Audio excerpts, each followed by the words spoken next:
The squat is debatably the best and most functional exercise that there is. Most people tend to think of a squat in the context of leg day at the gym. But the reality is, this is a movement pattern that almost everybody on earth uses every single day. For example, right now watching this video, I'm guessing you're sitting down. Now let me ask you, how did you get there? And how do you plan on standing back up? I'm guessing you did some kind of squat. With that said, squats have the ability to provide us with essential lifelong strength in our legs. Strength you will likely need if you want to maintain any sort of capacity to do the activities you like to do.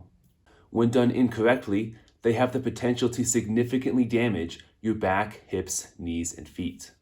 Now, I've seen a lot of squats, some from people I've worked with, and then others from randomly spying on people at the gym.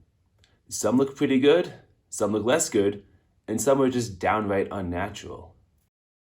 It's ironic because many children have this innate ability to perform a decent squat. So how does this happen? Do we lose our ability to squat as we age? Turns out many of us did. Unless you've consistently done deep squats since you were a child, your squat technique has likely taken a turn for the worse. I know I said earlier that squatting is something we do every day when standing or sitting. The truth is, many people like to cheat with a tall chair, meaning that they never achieve a full deep squat. So when they go to the gym and try and squat deep, it doesn't always go very well. Look at it this way. In many Asian countries, their restrooms require that you do a legitimate deep squat. And then you get to stay there until you finish your business. I'm guessing many of us would not be able to do that squat, let alone get back up afterwards. Which brings me to my first point, and why a deep squat is so difficult for so many people: a restriction in ankle dorsiflexion mobility. Now that's just a fancy way to describe this motion. This is something most adults had as a child, but they lost because they didn't need it. Because many people never squat to full depth, this motion is never really maxed out.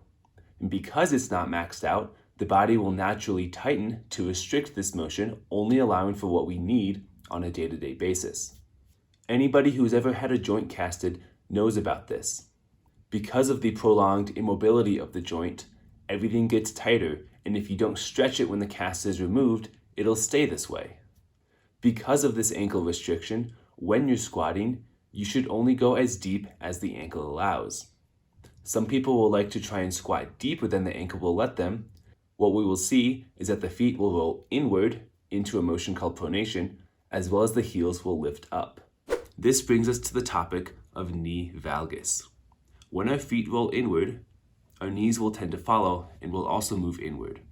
Not only is this terrible for the knees, but it can also affect the hip as well. As our knees go in, the hip is pulled into a motion called adduction. This places more stress on the muscles on the outside of the hip, as well as on the IT band down the side of the thigh. A tight ankle isn't the only cause of knee valgus. Weakness of your hip muscles might actually be more common, as some people will show this inward motion of the knees even when doing a shallow squat. The specific muscle here is called the gluteus medius. Another compensation we will see when someone has tight ankles is that they will point their toes too far out when squatting. This will allow them to have a deeper squat. As you'll notice when I squat like this, you can see that same pronation of the feet.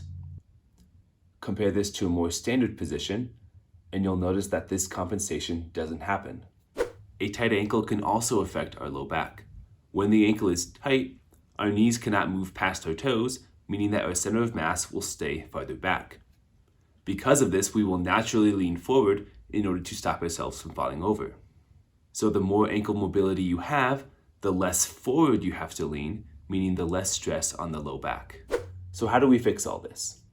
It all comes down to improving and then preserving ankle mobility. Try positioning yourself on a step, bend your knee, and then let your heel drop as far as you can. Then go ahead and place all of your weight on that foot. You will likely feel this in one of two locations, or possibly both.